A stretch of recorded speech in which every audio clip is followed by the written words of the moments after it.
Hello students, welcome to the fifth lecture of module 2 of Emerging Domain in Electronics Engineering. In today's lecture, we will discuss and understand common collector configuration. So we will start with the circuit of common collector. As I have already told you in the previous lectures of common base and common emitter also, we will first of all, we will bring the terminal which has to be made common in between. So this time it is common collector. So this should be emitter, this should be base, and this is collector. So this is collector, this is emitter, and this is base. We are taking NPN transistor. So this is N, P, N. Now we will connect the batteries. So first of all, we will forward bias the emitter base junction and reverse bias the collector base junction in order to bring the transistor in the active region of operation. So let's recall the table first of all. Emitter base junction, collector base junction, region of operation. So it should be forward bias, it should be reverse bias, and then only it will be active. That means transistor will behave as an amplifier. So we have to search emitter base junction in the input side and collector base junction at the output side. So we are getting at the input port, we are getting base and collector. We are not getting exactly emitter and base. So what we have to do, from emitter and base, we are getting this base. So we will accordingly forward bias it. So looking to the P, it should be forward biased like this. And now in the output side, we have to search for the collector base junction. We are not getting exactly the collector base junction, but we are getting collector out of it. So let's reverse it by keeping in mind collector. Collector is of N type, so it has to be connected to the positive battery and the negative on the other side automatically. Okay, now output and input voltages. This is again VEC. The terminal which is made common has to be written afterward, and this is VBC. So now let's show the direction of current. One direction of current is already shown, that is IE. Looking or keeping in mind the transistor current equation, we have to draw the direction of the other two currents, that is IC and IB, like this. So hence we have drawn all the currents also. Now let's name the battery VBB and VEE. The terminal which is made common does not appear in the name of the batteries. So at the input port, we are left only with the base VBB because it is base and collector, and at the output side, emitter and collector, so we have to name only VEE because collector is common. Now what we have to do, in the previous lectures we studied the characteristics of common base and common emitter, but here this time, as we all know, here common collector characteristics would be similar to that of common emitter. As we all know that IE is approximately equal to IC, IB is very small, it will be neglected. We should remember the transistor current equation, and we should remember the relationships between the current gains of common base and common emitter, the relationship between the leakage currents of common base and common emitter. So all these things we have to remember. So the characteristics of common collector are similar to that of common emitter. So let's start with some of its features first of all. Features of common collector.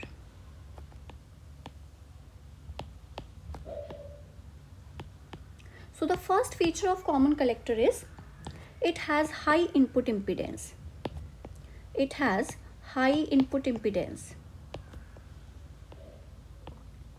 The second thing is it has low output impedance. Low output impedance.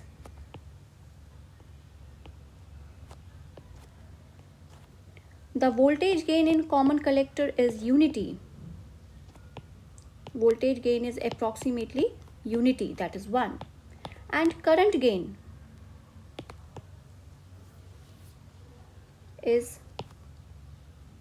high, that is much greater than 1, as was the case of common emitter.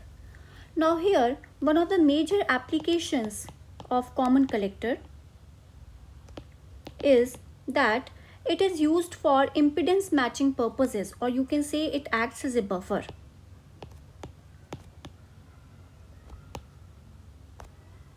It is used for impedance matching purposes, or you can say that it acts as a buffer. And now when we have said that the major application of common collector is to be used as a buffer, or it is used for impedance matching purposes, so let's see what do we mean by this. And for that we should always remember some of the features of common collector, that it has high input impedance, it has low output impedance, voltage gain is unity, and current gain is high, as was the case of common emitter. In the case of current gain only, the other three features are different for common collector. So let's see what do I mean by impedance matching or buffer. So let's take an example. For example, you want to, this is a battery, or sorry, this is a supply of 10 volt. You have applied it through a series resistance. Let it be 1 kilo ohm. So you want to apply this 10 volt to a certain application. So if you want to apply this 10 volt to a certain application which has a load resistance RL, and let it be also 1 kilo ohm, and V0 is the output voltage across it. This is the application. Now what is the first idea that comes to our mind if we want to supply this 10 volt into the RL? That simply connect it. The first thing that comes to our mind is to simply connect them. All right, and when you simply connect it, now let's calculate the output voltage. Output voltage, when two resistances are in series, so the voltage across them is different but the current is same. So if you want to calculate the voltage across one resistance only, then what you have to do, you have to apply voltage divider rule. And what is voltage divider rule? Total voltage into the resistance across which you are going to calculate, or you want to calculate the voltage. We want to calculate the voltage across 1 kilo ohm, that is RL resistor. So what we will do, we will put 1 kilo ohm, that is 10 raised to the power 3, plus RS plus RL. So that is 10 raised to the power 3 plus 10 raised to the power 3. So that will be, you will get approximately or exactly equal to 5 volt. So this is the answer. So what is this desirable? Of course not, because we want to apply 10 volt across a certain application and we are just getting only 5 volt. So what we have to do now, what we will do is, again I am drawing the diagram.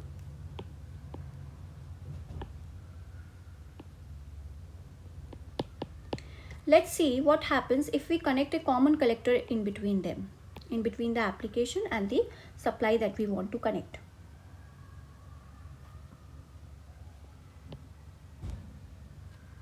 This was RL 1 kilo ohm, and we were about to calculate the V0 across it. All right, and this is common collector. This is common collector, and it is having a certain input resistance, that is Rin, and it has a certain, it will amplify the output voltage within output resistance R0,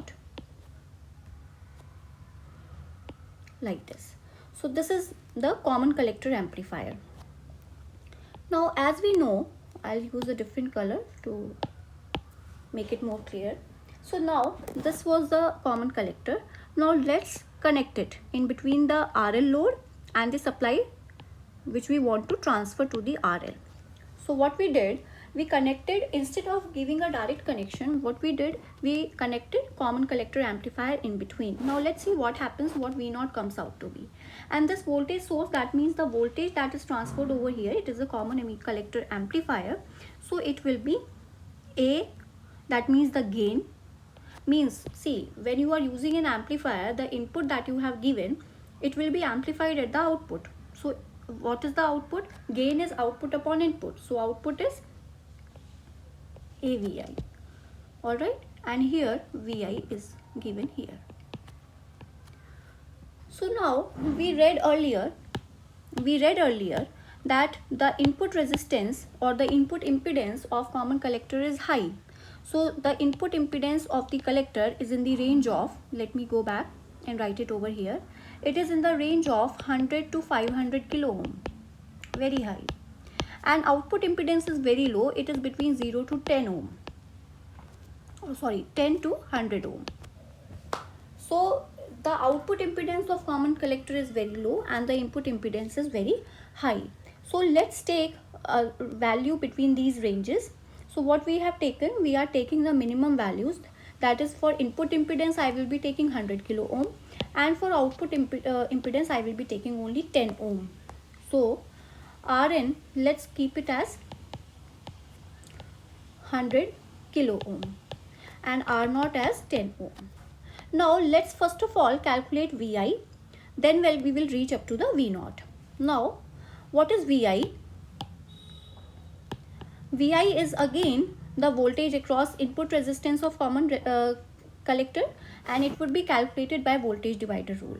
So Vi is equals to total voltage into the resistance across which you are going to calculate this voltage, and total resistance, that is 10 raised to the power 3, 1 kilo ohm, plus 100 into 10 raised to the power 3. So the answer that comes out to be, that is 9.9 volt. So you are getting Vi as 9.9 volt till here, but you have to, your objective is to calculate V0. Now this is Vi. Now gain, this is A. Look to the diagram. This A you have already mentioned in the features of common collector that this gain is 1. So A is 1 for common collector. So what is the output voltage here? That is AVI is equals to 9.9 volt. Just look here, it is equal to 9.9 volt. Alright. Now you have to calculate V0. So V0 is the voltage in RL. Again, by applying voltage divider rule, you will be able to calculate it. So V0 is the total voltage, that is 9.9, into the resistance across which you are going to calculate, that is 1 into 10 raised to the power 3 upon total, that is 10 plus 10 raised to the power 3. So here the answer will come out to be 9.8 volt. So see, you are giving 10 volt and at the output you are getting 9.8 volt. This is called impedance matching. If we want to transfer a supply to an application, so if you will connect it directly, you will not be able to get as it is the voltage. It will be very much reduced. But if you connect a common collector in between, it will act as a buffer. That means it will simply transfer the supply from the input side to the output side. Alright, so this is called impedance matching and this is called buffer action. So this is how common collector can be used as a buffer. Now moving forward, let's see, as we have seen in the case of common base and common emitter, let's see the current gain in the case of common collector. Now current gain in common collector is shown by gamma. It was alpha in common base, it was beta in common emitter. Again, output upon input current. Output current is over here, IE, and input is IB. Again, you have a very small value in denominator because IB is very small, therefore gamma is much greater than 1. We have also discussed this feature in the features of common collector, that the current gain is very high. So now let's derive the relationship between alpha and beta, alpha and gamma. Then we will derive the relationship between beta and gamma, and then we will derive the relationship between 3 of the current gains, that is alpha, beta and gamma. I have already told you the strategy of deriving the relationships between 2 current gains in the previous lecture of common emitter. So let's again repeat it. If we want to calculate the relation between alpha and gamma, then first of all we should write the transistor current equation, which is always IE equals to IB plus IC. Then we must write the formulas of alpha and gamma, which is IC upon IE and IE upon IB. Now we have to see that which of the currents is common in both the formulas, that is IE. So we have to divide the whole equation, divide the equation on both the sides by IE. So on dividing the equation on both the sides by IE, what you will get? You will get IB upon IE plus IC upon IE. So the left hand side turns out to be 1. This is, what is this? IE upon IB upon IE. This is 1 upon gamma and this is alpha. So alpha is equals to 1 minus 1 upon gamma, or you can say alpha equals to gamma minus 1 upon gamma. Alright, and if we keep gamma on left hand side, then gamma is equals to 1 upon 1 minus alpha. So this is gamma equals to. So this is how we derive the relationships between gamma and alpha. Now let's derive the relationship between gamma and beta. Again repeat the same process. First of all, write the transistor current equation.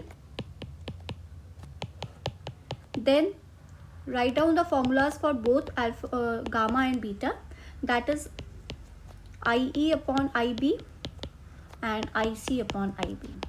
Now see which of the currents is common in both the formulas, that is IB. So divide the equation on both sides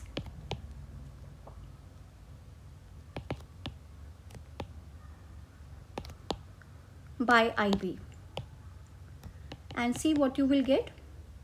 You will get IE upon IB equals to 1 plus IC upon IB. So IE upon IB is gamma and it is 1 plus IC upon IB is beta. So simply you get gamma equals to 1 plus beta. So this is how we derive the relationship between all the current gains. Now let's derive the relationship between three of the current gains. That is relationship between alpha, beta and gamma. Alright, so let's write once what are the formulas that you have derived. You have derived alpha equals to beta upon beta 1 plus beta. You have also derived gamma equals to 1 upon 1 minus alpha, and you have derived gamma equals to 1 plus beta. So simply if you compare equation number 1 and 3, you can simply write alpha equals to beta upon gamma from 1 and 3 equation, and hence gamma is equals to beta upon alpha, or you can write any way, or beta equals to alpha into gamma. So this is how we derive the relationship between three of the current gains. And if you get any of the numericals and any of the current gains is given and you are asked to calculate the other current gains, you can easily calculate. So I hope common collector must be clear to all.